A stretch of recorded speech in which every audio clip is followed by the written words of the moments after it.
Daniel Dubois, shout out Pep Talk. Pep Talk UK.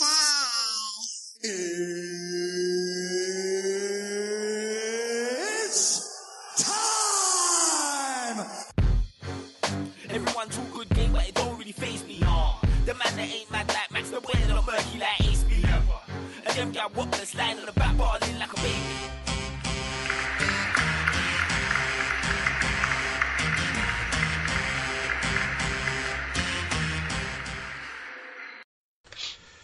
Oi oi! Welcome to the Pep Talk UK Sports Podcast, the podcast that talks the major boxing and football news from around the globe, real points of view from a real panel.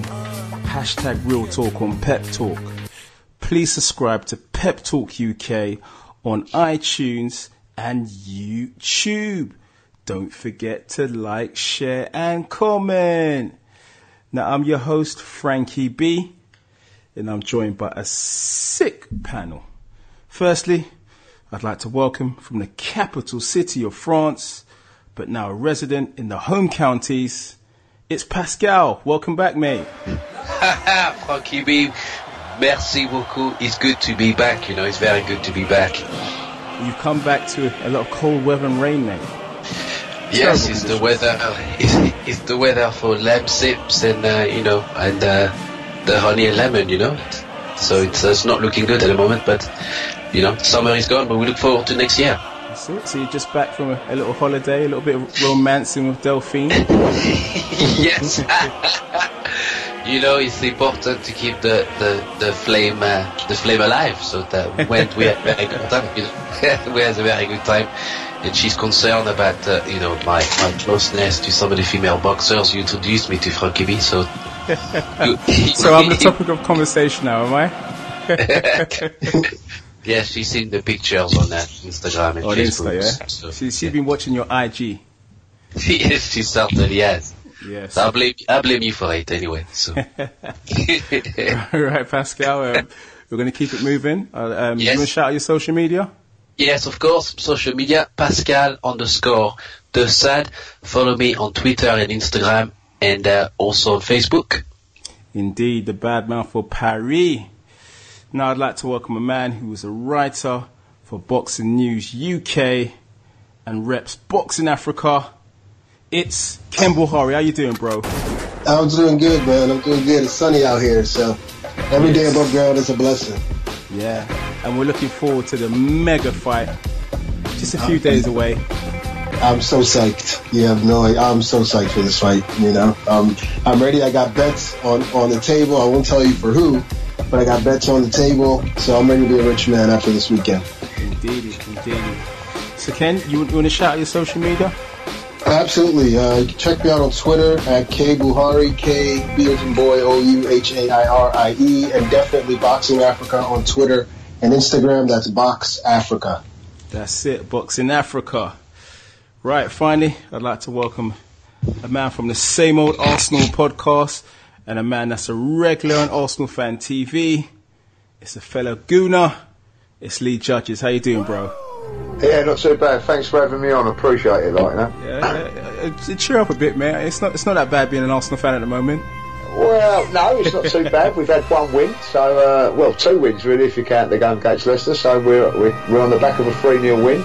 So it's all good, I suppose. But I don't know about this week. I don't know about you. Feel a bit funny with all this Champions League football going on, and we're not in it. So that's it, And I usually use Thursday nights to go to the gym. Now Arsenal's in the box. Yeah, that's it. It's just, Thursdays is not going to be the same, are they? I mean, the amount of abuse I gave Man United fans, and now I'm actually, I'm the focus of the jokes now, mate. Yeah, that's it. We've got to take it as well. A few Spurs fans have come up to me today and said, where are you playing tonight? And where are you watching the game? And you just got to, got to take it, haven't you? So, and they're winning comfortably at the minute as well, so it's getting worse. So, it ain't getting no better. We had Kenny Ken on the other week, and I think it's fair to say that, you're also part of the Wenger in army. I'm not fingering. I'm not finger out. I just want the best for our club, and at the moment, he's certainly not. The way he's managed our team over the last 2 years, in particular, he hasn't been doing a very good job, in my opinion. So, yeah, the less said about that, the better, I think. Cool, guys. Right, Lee, do you want to shout out your social media handles before Yeah, we move on? You always get me on Twitter, Lee Mark Judges. Cracking stuff. Ladies and gents, for the fight fans locked in, for the football fans locked in, now it's time for some real talk on Pep Talk. Let's go!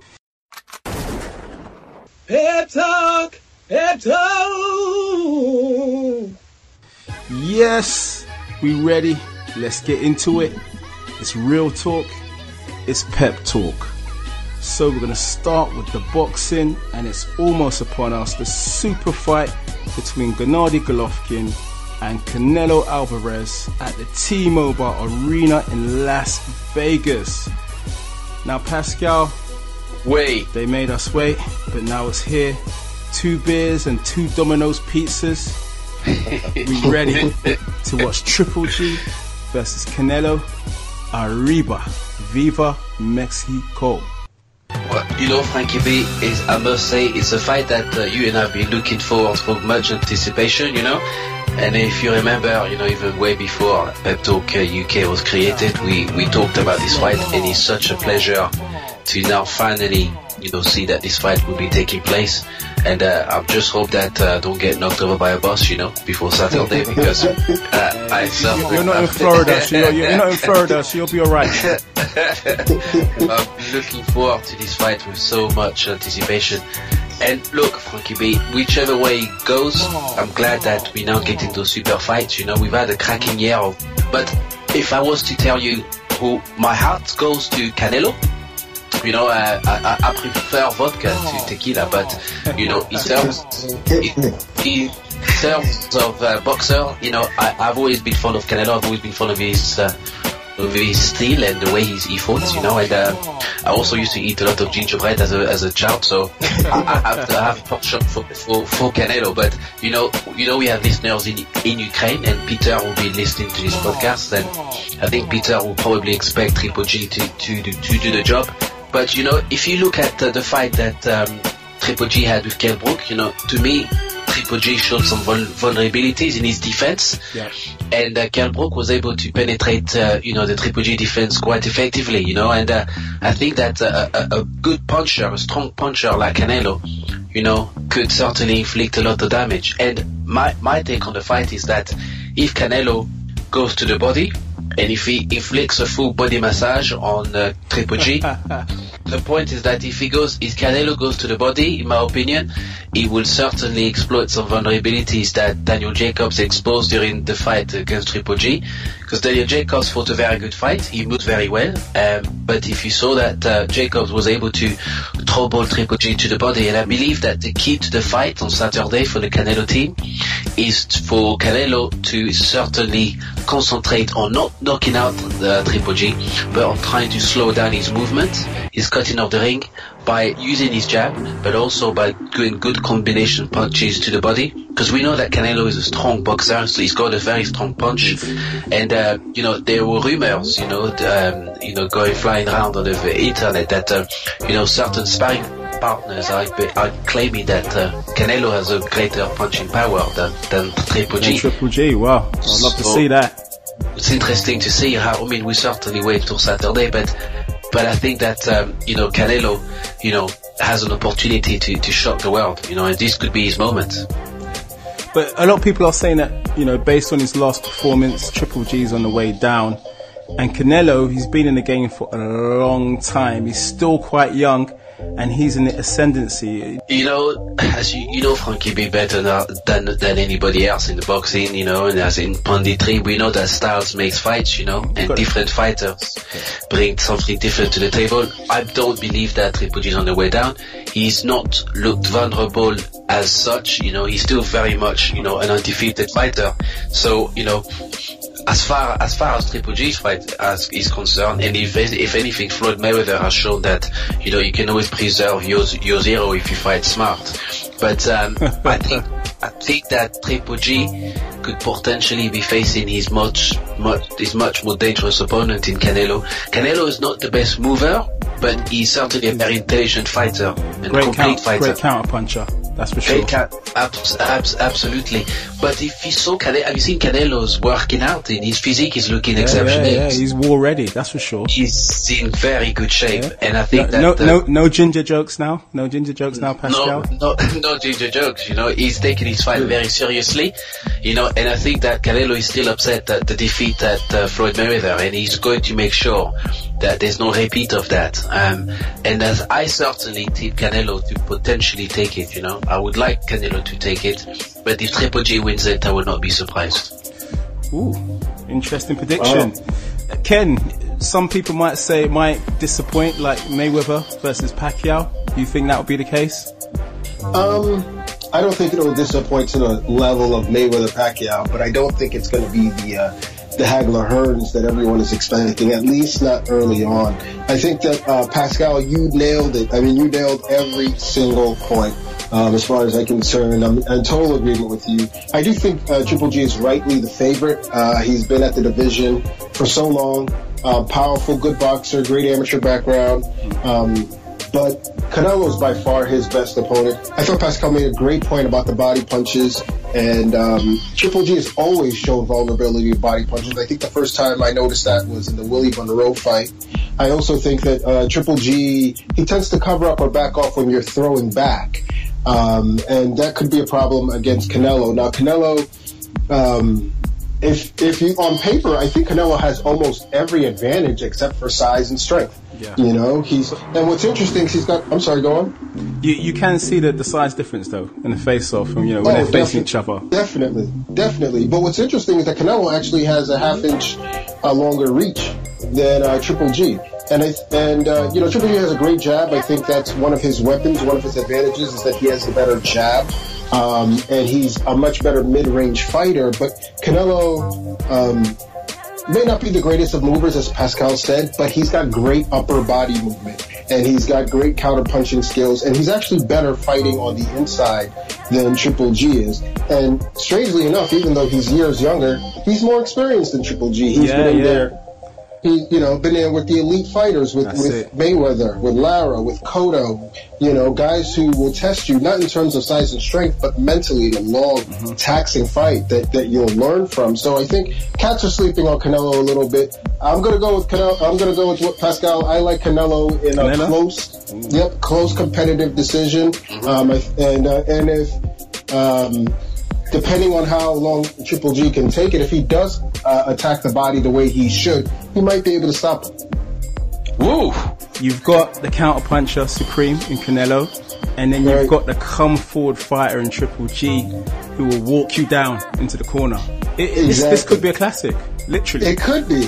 I think it's going to evolve into that. I think early on, at least one of them will try to box, if not both of them. And I'm not discounting Triple G in any way. I mean, the guy hits hard. He is a good fighter. And so if he wins, and I like Triple G, if he wins, I actually won't be disappointed. I find him to be a much more likable person.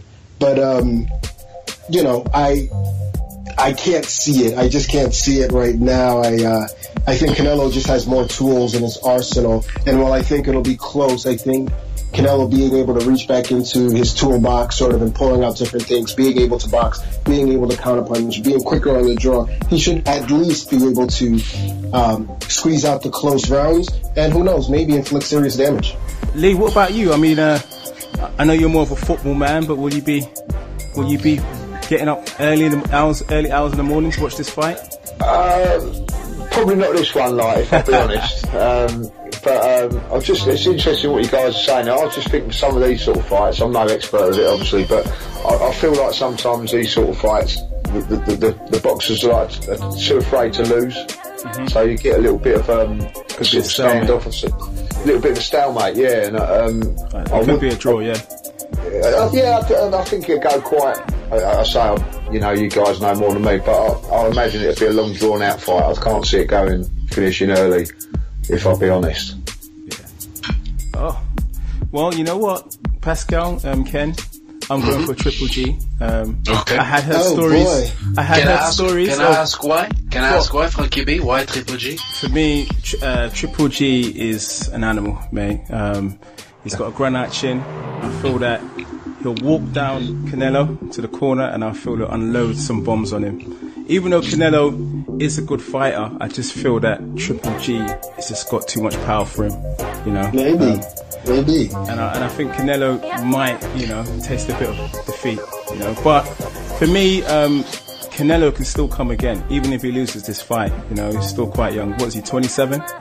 Yep. So he's still got time ahead of him. Whereas Triple G will look to win this fight and then possibly unify with the man we're going to talk about next, Billy Joe, and probably retire on that basis. I don't see him moving up from there. So, Frankie B, do you believe that if Triple G beats Canelo, does that make Triple G the best pound for pound boxer at the moment? No, his resume is not strong enough. That's my point. He beats Canelo, but apart from that, beat Lemieux. Who else really would you say is really a top elite fighter that he's beaten? And this is what people keep throwing at him. Interesting. Whereas Canelo's resume looks pretty good. I mean, if you do your Googles and your box rec, you'll see, he's been in there with some real good fighters, at I agree. level. I agree. So where does that put Canelo then if he beats Triple G? Does that put him in the top?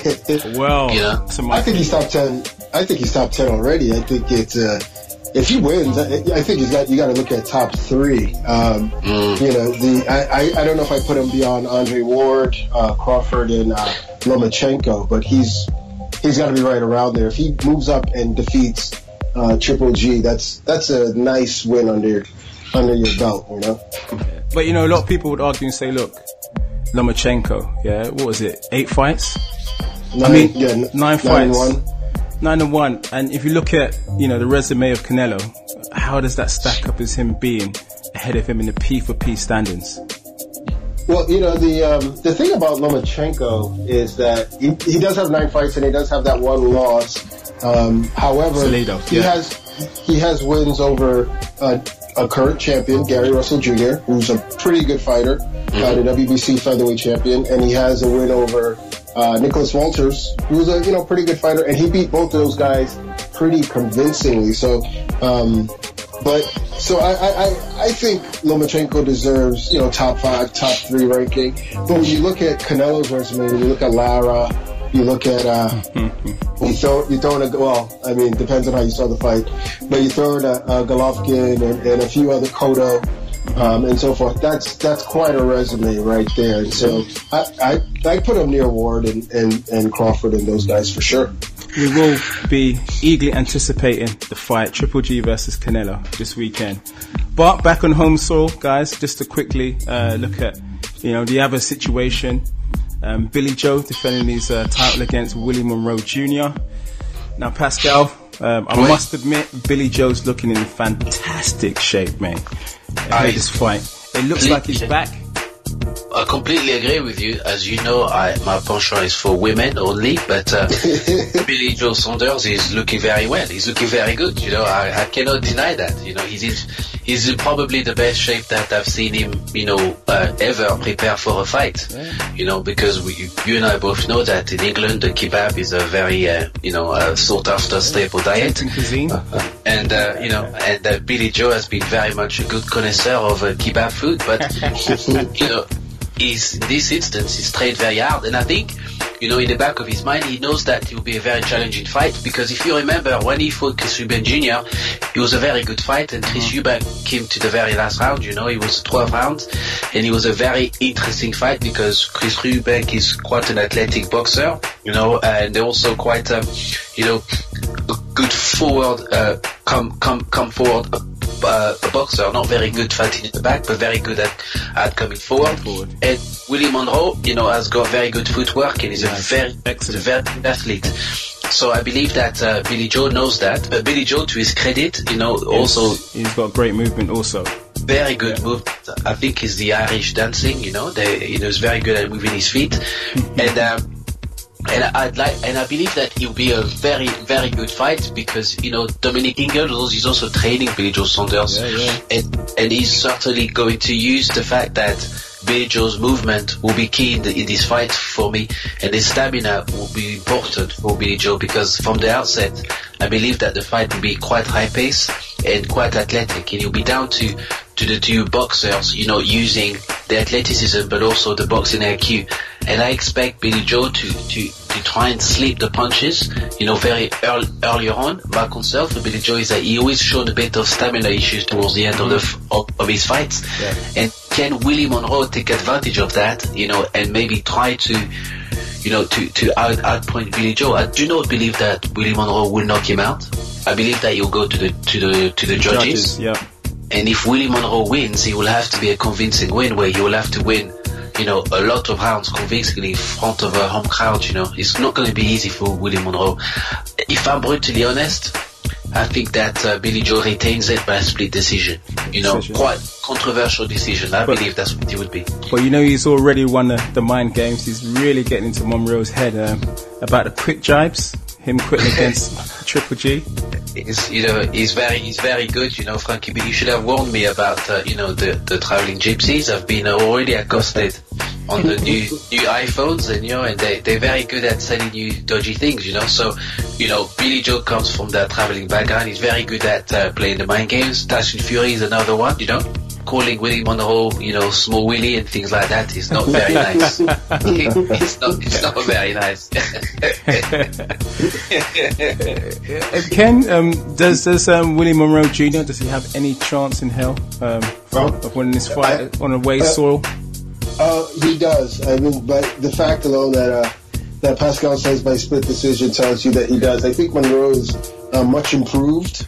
You're talking about a guy who, when he fought Triple G, I think the best opponent he had fought prior to that was Brian Vera. He had been in the ESPN Boxino tournament, which is really for up-and-comers, so he had no business being in the ring with a Triple G, and I think he was probably, aside from Kasim Umar, probably the first fighter to really expose some flaws in Triple G. So, and he learned a lot from that fight. I hear Saunders looks amazing in training. I hear Monroe. It's amazing. Yep. I hear Monroe Jr. looks amazing as well. So I'm expecting a really good fight on Saturday. I do think Monroe has a chance, but I like Saunders to win by decision too. An upset wouldn't surprise me because Saunders is so up and down, and so sometimes I wonder, are we going to see the guy that was his last fight against? It was pretty bad against Akavov. Yeah. Was that a fluke, or is that what he is? I think he's whipped himself into shape to give himself the best opportunity to win this fight, and he's got a lot ahead of him, so he needs to win. But Monroe is no pushover. Before we wrap up, Ken, we just got the announcement about Wilder and Ortiz. It's official, baby. Oh wait. Yeah. I think I might have said that on air a month or two back. I think I told you guys that it was in the pipeline. Great fight. Great fight. I'm glad it's official. Great card. I believe Danny Jacobs will be in that card, probably against Andy Lee, is what I'm hearing. Bermain Severn will be on that card against Dominic Brazil. Yes. Sergey Lipinets will be on that card. It's a great card, and obviously Wilder stepping up 1 week after Joshua fights Pulev. He's going to be in there with Ortiz, and I'm sure we'll talk about it some more as it gets closer, but I think Wilder's going to make a statement. But the big fights keep coming, don't they? They sure do. I love it. Cracking. Now it's interview time.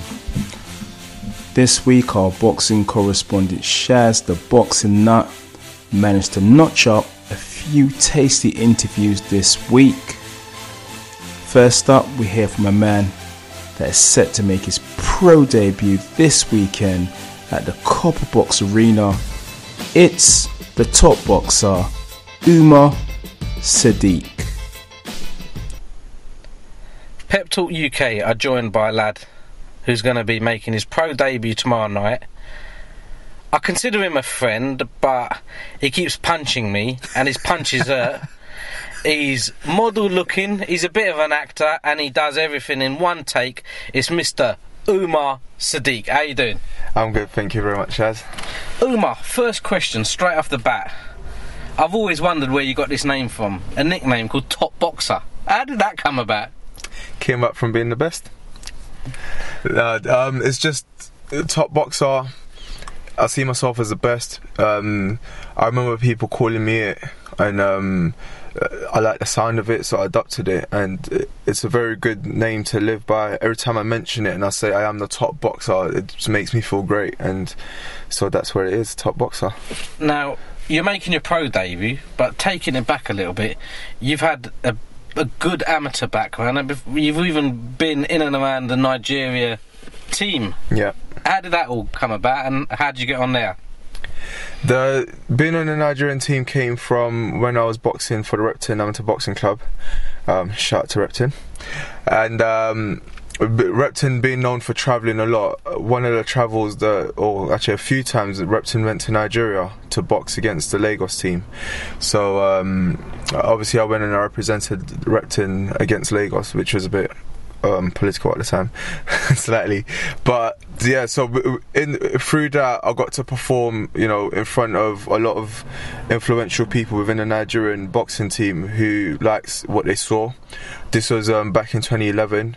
So back in 2012, when they were in preparation for the 2012 Olympics, I got the opportunity to go out there and trial to make the team. I did make the team, but then I fell out because of injury, and then leading up to 2016, I was actually out of boxing. I decided I wasn't going to box. I was going to focus on business and whatever have you, but I was still training in boxing. And Repton gave me a call one day when I was at work, working as an accountant, and they said, in 5 days there's a fight at this show, could you do it? And I wanted to go into the club to tell them that I couldn't do it, but as I walked into the club, I smelt the sweat and felt the atmosphere, and it was all just so great that I couldn't help but just say, yeah, do you know what, fuck it, I'll do it on 5 days notice. I won that fight. Later on found out the guy that I beat was ranked number 5 in England at the time, and then about 2 months later he had a English title fight, but his opponent pulled out and they wanted a rematch with me. Now that was on 2 weeks notice. But then it was like the York Hall English title. I thought, good things to put on my resume, so fuck it, I'll take it again. Took it, beat him again. Word got out to Nigeria. They called me up and they said, come in and try for our national team again. If you beat everyone that we've got, then you get on, and that's how that happened. Now, you dropped a couple of things in there. You dropped the name Repton. Yep. Good club to be associated with. Yeah. Or great club to be associated with. You dropped the fact that you were an accountant. Yeah. Boxing full time now. Boxing full time now. So I left the accounting job to focus on boxing full time. I still do the occasional bit of modelling and acting, but predominantly I am a boxer. That's my full time job. You've signed with Frank Warren. Yeah. How much deliberation went into that, or did it, when the name Warren came about, did you think, yeah, that's the one for me? At first, so I have a habit of listening to people a lot, but not because I allow them to influence my opinion, but it's just to get as much information as possible. And with a lot of information that I had to start with, I approached pretty much every promoter with a bit of skepticism and care. But then after speaking to a bunch of promoters, Frank Warren to me was just a no-brainer, really. So I was pleased that he was happy to sign me, and I'm very happy. I'm in a good place, and I believe that I'm about to do some great things alongside Frank Warren and BT Sports. Saturday night, fight night for you. You're making your debut at the Copper Box. Good arena to be making a starting in your pro debut, isn't it? You know what? It's not only a good arena, it's also a great card. I mean, how many fighters can say that they made a debut and a world title undercard? So that alone is a blessing in itself, and I'm really focused on I'm very focused on going out there tomorrow, putting on a great performance for the crowd, and living up to the bit of hype that's been put up behind me. Well, do you know what? I'm going to be there as one of your fans. I know your family and friends are going to be there as your fans, and I'm sure after the fight you're going to pick up a lot of followers and a lot of fans. I hope so, that's the plan. And if you're listening to this and you do get to watch me, then please do follow. Even if you don't get to watch me, if you're listening to this, just follow me anyway, and then you'll have to watch me either on social media or on telly or whichever. Now, this is probably the last time I'm going to have to ask you this, but can you give a shout out for your social media handles? Because after this, everyone's just going to link you up anyway. So give it one last time a shout out, your own social media handles. So one last one, we're going to take it back to the start. My name is Top Boxer Sadiq. So if you search on Twitter or Instagram, you'll find me. Just type in Top Boxer and you'd more than likely see me pop up. And on Facebook, I've got a Facebook page which is Umar Top Boxer Sadiq. Find me online. Now, I know you've been on Pep Talk. This is the first time I've got to interview you, having known you all this time. Yeah. I've always wanted to sign off with one thing about you. Do you know what that is? That interview was with Top Boxer Sadiq, top boxer by name, top boxer by nature. You like that? You like that? That was good. That was good. Well, we the Pep Talk boys love you. Go get that win, brother. I love you guys too. Thanks for having me. Nice one, buddy. The best of luck on your debut, Umar Sadiq. Let's go. Finally, Shaz managed to grab a special interview for all you UK garage lovers. Let's hear from the So Solid crew's MC Harvey, who was at your call cheering on his good friend Leon McKenzie. Big up So Solid. Pep Talk UK are joined by a chap who has many talents, but we're going to systematically work our way through them. It's going to last a bit longer than the 21 seconds to go. Hopefully. It's Mr. MC Harvey. How are you, sir? I'm good. I like when you say the MC, it makes me feel young again. Well, I could go by the real name. I could go with the Michael Jr. If you prefer. We'll keep it Harvey at the moment. Yeah, we'll keep it as Harvey. How's that? That's all good. All good. As you know, we're a boxing football entertainment podcast, and you're one man that ticks almost every box on that list. Now, we'll start off from your entertainment career. Yeah. Dude, man, everyone must have bopped along to you rapping away. It's craziness. Especially now, if you look at it, you're talking... Well, last week, we went multi-platinum. We've sold 2.6 million copies of the album. So, wow. Yeah, you're going to see it next week getting announced. And to say that album came out in 2001... So a lot of people... We got a big show at the O2 in November, Land of Legends. And a lot of people... They're fans that's grown up with us through generations. So these are fans that's actually grown with me, that are actually the same age as me. Well, Harvey, for me... It's like legacy. For me, it's older brothers, because I'm only 21. Yeah, you wish. Nah, you know I was there. What cream you using? Brilliant. It don't crack. You're not wrong there. Don't crack the melanin, mate. It's the melanin, isn't it, as they say. Now, we're going to touch upon your music and your boxing, because there's a friend of yours who's a fantastic boxer. A friend of mine, Mr. Leon McKenzie, who also dabbed his hand at a bit of music with you. Do you know what's mad? Me and Leon, well, we initially met, we was both footballers, as you know. He was at Palace, I was at Chelsea. So we've been battling against each other since kids. I've been playing against Leon since I was 16. So we've both gone through many careers together. And then the next time he came and see me is when he retired from football to do music with me. And then we done the music. And then now I'm doing a charity boxing match, and now he's training me. Now, it just works hand in hand, doesn't it? It's crazy. Again, another man of many talents. He's training you at the boxing. How competitive does it get between you two? It's not even that with Leon, because this is something that he's a professional in and he's extremely good at. It's more that I just listen and keep my mouth shut and listen what he tells me. Do you know what I mean? But from the progression of me being there 6 weeks ago to where I am now, it's frightening. Like he's turned me into a machine. Now, you said there's a charity boxing match coming up. When, where, what is it? Royal Lancaster Hotel, October the 13th. It's a Spencer Oliver event, and I'm Jake Woods, who you'd know as Max Branning. Everyone knows Max. Legend. Event, good friends of mine, and it's good. It's 3 rounds of 2 minutes. You know what I mean? It's been good. The main thing for me is the discipline of it. Just training, waking up every morning, training 3 times a day before I even do a show at night. Do you know what I mean? So my body, the condition that I'm in at the moment is amazing. I feel fantastic. So I ain't having it. You're gonna go in and you're gonna bust up whoever's there. Oh, I'm not messing about, bro. Like people know it's. But I always say to people, look, people know me from fighting on the streets. I can look after myself. But fighting on the streets and fighting in the rings, 2 different things. 2 different things.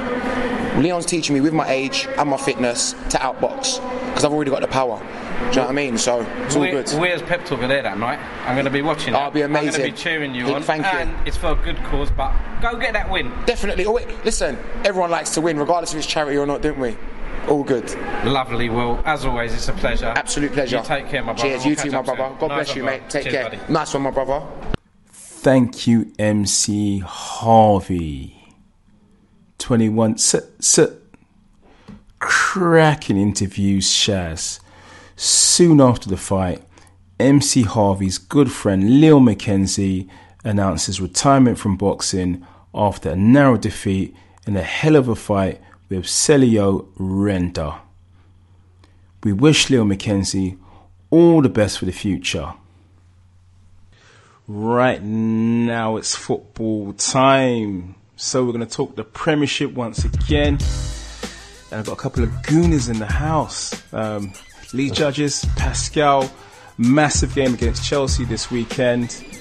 Now, league judges, can Arsenal right the wrongs of the Liverpool defeat and get a result at the Bridge? Well, do you want to drink some brandy first before you answer? Yeah, I think gonna have to add some strong drinks. Listen, the one thing I think that's going for us in this game, and I do believe this, is that we've got a little bit of a sign over Chelsea. Like the last 2 times at Wembley, we've had the little sign over them in the FA Cup final, and of course then in the Charity Shield. But we're becoming their Bolton, basically. yeah. But this is Stamford Bridge, and we just don't do well there. I can't. It's a painful place to go, if I'll be honest. It really is, yeah.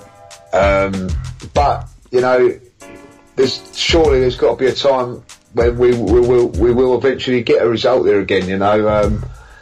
It's been a long time. I think the last time was when Robin van Persie got that hat-trick in that 5-3 game. So I think that's about 5-6 years ago. But since then, I can't remember. I think we may have got 1 goal from that since then. We've certainly not got a great record against them. But and it doesn't help that now we're playing on Thursdays, and then we've got short recovery time. Until the Premiership game on the weekend. So that also could be a factor. No doubt Arsene Wenger might use that as a bit of an excuse. Less recovery, travelling. Can you see that? Post game analysis. Yeah, use anything at the minute, So the travelling could be a difficult one. Just going across to West London could be a tough. Going through traffic might be tough. I think he's got to run out of excuses on defeats against Chelsea, if I'll be honest. I think tomorrow, I honestly think that tomorrow he'll play a second string side, if you like. I don't think none of the big guns will play tomorrow. Be interesting to see what he does with Sanchez, because obviously a fit and informed Sanchez last season Sanchez would definitely be playing against Chelsea. But what's gone on this season, I'm not so sure that he will play him. So that's an interesting point, because Sanchez is, despite what's gone on, we know he wanted to leave, but he's still Arsenal's best player. And at the Bridge, where you haven't won for 5 odd years, you need your best players. And really, I don't think we can rely on Welbeck up front at the Bridge. We need, a world-class performer in Sanchez alongside Lacazette. I want to see that partnership. It could be a massive surprise for Chelsea, especially with the lack of pace in their back line. But for KP, to give, I don't mind Danny Welbeck. I think he works incredibly hard. He's not the most. Yeah, but you're a striker. Prolific. You're meant to score goals, not work. This is not risky. It's true, but I mean, give him the last game he performed very well against Bournemouth. I felt that those goals were well deserved. They were well deserved goals, and I will give credit to Welbeck when he's due. But also, if you remember the FA Cup game, Welbeck also gave the Chelsea defense some That's a fantastic point.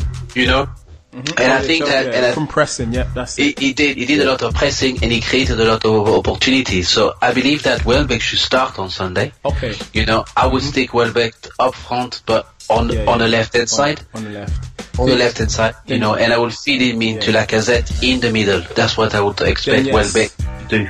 Exactly, Pascal. And Lee as well. I'm saying for me then, with those good points, that you guys have said, Ozil needs to go to the bench, because we cannot be carrying any players at the Bridge. We need a hard-working front three that can also produce in front of goal.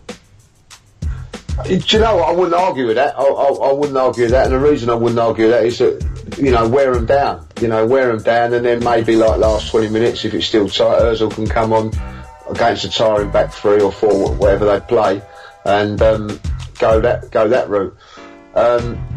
The unfortunate thing is, though, that Arsene Wenger won't do that. He's not brave enough to do that. He's never dropped him. Yep. No. So it will be. I would like to see that, to be honest. Welbeck on the left and Sanchez on the right, or vice versa, and Lacazette up front. But he can't leave Lacazette out after what he done last week. But you never know with Wenger, and he could play Sanchez up there instead of Lacazette. This is what I mean. Which is a worry, So I personally think that I think what we really need to happen is Sanchez to play tomorrow and score a couple of goals, and that would really put the cat amongst the pigeons, because I think if Sanchez doesn't really do a lot tomorrow, he's got the excuse of saying I was not quite match fit, blah blah blah. So I would think that he'd probably go down that route, but you just don't know with what Wenger's going to do, do you? So it really surprised me. He surprised me when he's been playing Bellerin on the left. For me, you can't cross from the right, let alone cutting on the left. Mate, it's craziness, mate. But I'm fully expecting on Sunday that I'll see the team sheet. I'll see Lacazette on the left. I'll see Sanchez in the middle, and I'll see Ozil on the right, and I see Welbeck being dropped. That's what I see. That would be certainly a shame. Do you know who I would like to see in the middle? I know this may sound a bit strange, but Mohamed El-Neni. Yes, indeed. Mohamed El-Neni started very well against Leicester. He played in that position. I felt that he was quite good. He's neat and tidy. If you remember last year when Ozil couldn't cope with Kante whatsoever. Kante was intercepting and troubling Ozil quite a lot. But I think that El-Neni could prove to be an interesting challenge for Kante, and we certainly need the additional defensive cover. So by putting a defensive midfielder, just above the four defenders could give us a bit more of a cushion and try to tighten the game. I think if he goes with Ozil in the middle, it will expose our midfield a bit too much, because we cannot rely on Xhaka, because he's not reliable. Excuse me, but also his tackling defensive abilities are not there. So you certainly need a defensive-minded midfielder that can allow the likes of Xhaka or of Ozil to go forward. So so you'll have to drop Ramsey, but in this instance, maybe Ramsey doesn't start that game, and then he starts, just to give the creative players, the Xhakas and the Ozil, to be able to maybe whip the ball forward, to the likes of Welbeck or Sanchez or even Lacazette. Lacazette can score with the head and he can score with his feet. He's a complete striker, in my opinion. I don't know. I think Arsenal are going to have to defend pretty well. El-Neni, Xhaka, Coquelin's not there anymore, so maybe Wilshere, does he come in, Lee? I don't know. Does he come in to sit? Oh no, I don't think Wilshere. I think they'll play on Thursday, and also I think they'll play against Doncaster next week in the League Cup or Carabao Cup, whatever they call it now. But I think that what I want to see is, I think that's a good shout with El-Neni coming in, because every time we go to a big club, one of the big six, we lose. With whether it be Xhaka up there or in the midfield, or Ramsey or Ozil. So I don't mind seeing something different. If it is two holding midfield players, if it has to be Ramsey that has to be sacrificed, then fine. If he's going to play Ozil in that role, or if he's not doing it, then Ozil.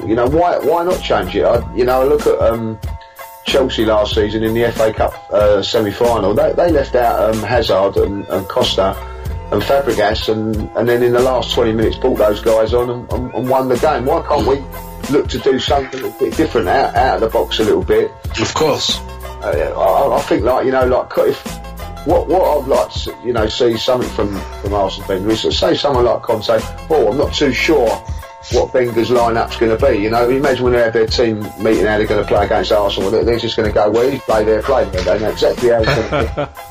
But it would be nice if they pick up the team sheet and El-Neni's on there. Where's Ozil playing? Just mix it up a little bit. And I think that the top managers and I mean like the Guardiola's and the Contes now and Mourinho's, they've got a little bit of variety to their play, you know, just change things up in these big games and hit you with a curveball, you know. Alex Ferguson, for instance, when Man United were the best team in the league and it was against us, whenever they played against us, they'd come in and put Darren Fletcher in, an extra man in the midfield, and then they go to Bolton this week and they go back to 4-4-2. But whenever they played Arsenal, whenever they come to the Ivory or the Emirates, whether we was like flying for the league or even when we was like, you know, challenging for fourth, they'd still have the respect to change it to nullify our strengths, you know. Yeah. I agree. I remember actually, Lee, I don't know if you remember when Jemba, you know, was against Ivory. You know, when Manchester United came to Ivory, and Patrick Vieira was the powerhouse that he was before, but somehow Alex Ferguson decided to play Jemba in the middle. And I thought, what the hell is he doing?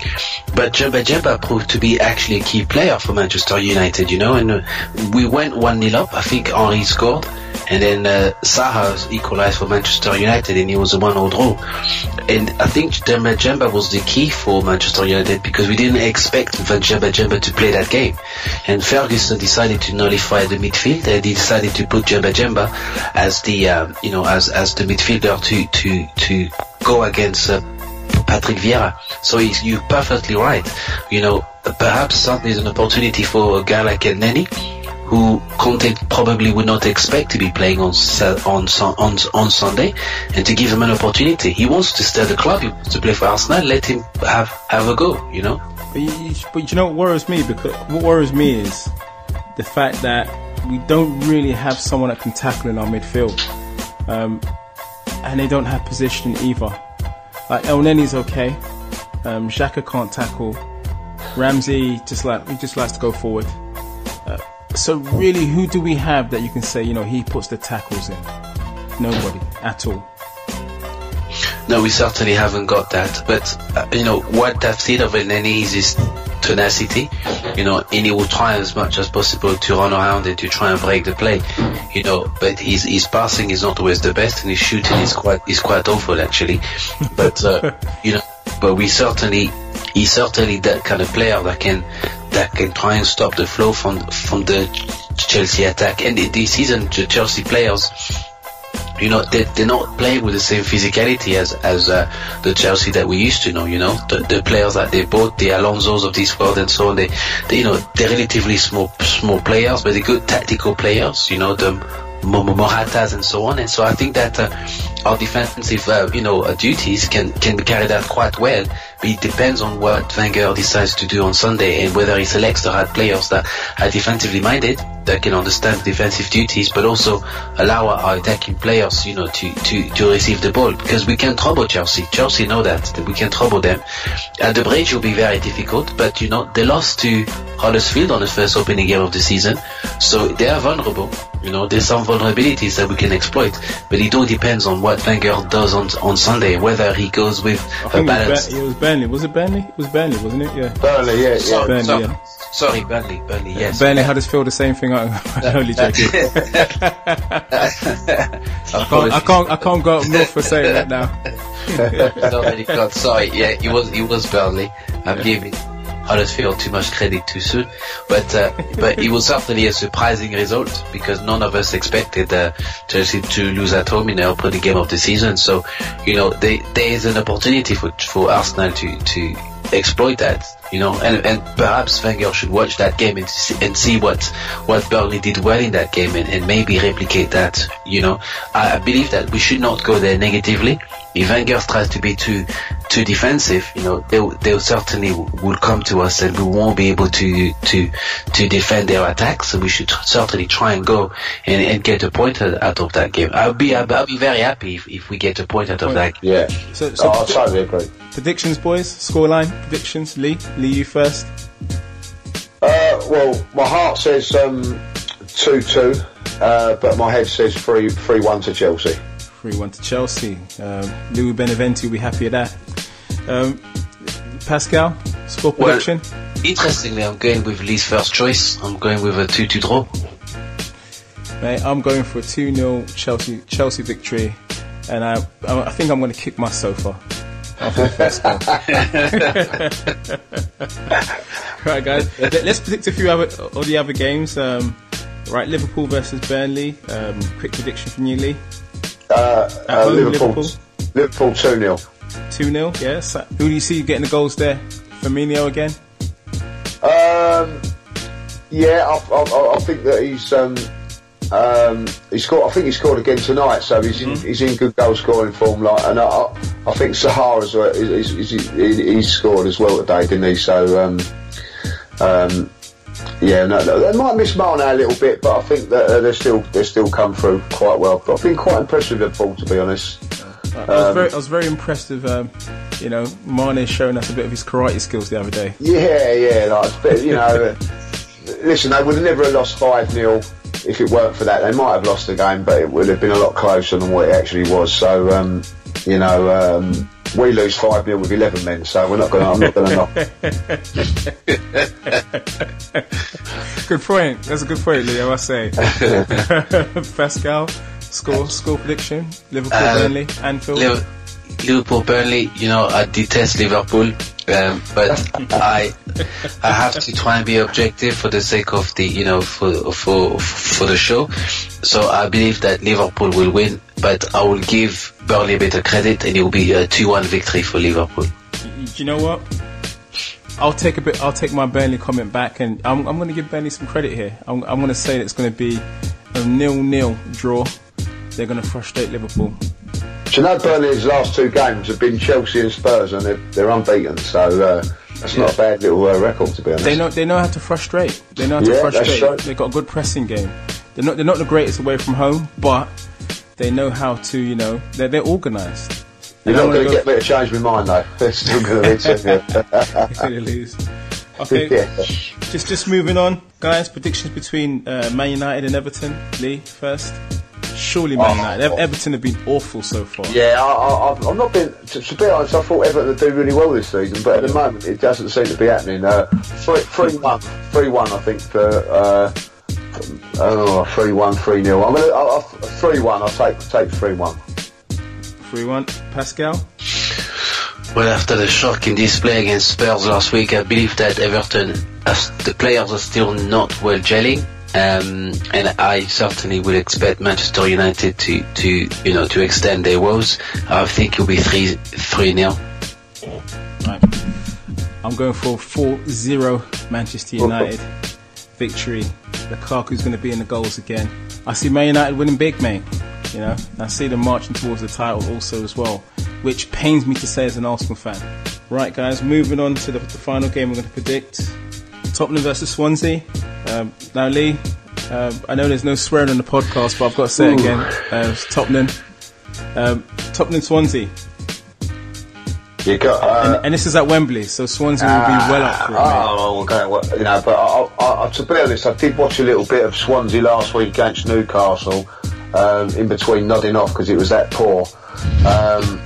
I can't see. I've watched Spurs today. They was while I was listening to you guys, and as much as Dortmund outplayed them at times, they hung in there, and they've still got the dangers of Harry Kane. I can't see Swansea getting anything out of it, to be honest. So I'm going to go for a generous 2-0 to the other team down the road. The other team. Pascal, what do we think of Tottenham? Not good. Yeah. What do you think of not good? Tottenham. That's all right.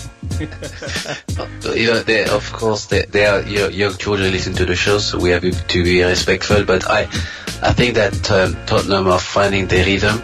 And it's 2 wins on the bounce for them now. They've beat Everton. They're now beating Dortmund. I believe they beat Dortmund in the Champions League. So I expect them to take that form into a game, certainly against Swansea. And I think it could be a repeat of last season when they beat Swansea quite convincingly. I think it could be 4-0 to Tottenham. Could be that. Yeah. I see a 5-0, and I see Spurs winning big. As they get used to their new ground in Wembley. We will see what happens with the Premiership scores, and we'll talk about the football once more next week. And that's our time. I'd like to thank Lee Judges, I'd like to thank Kemble Hari, and I'd like to thank Pascal. Join us again next week for another Pep Talk UK podcast. Thank you.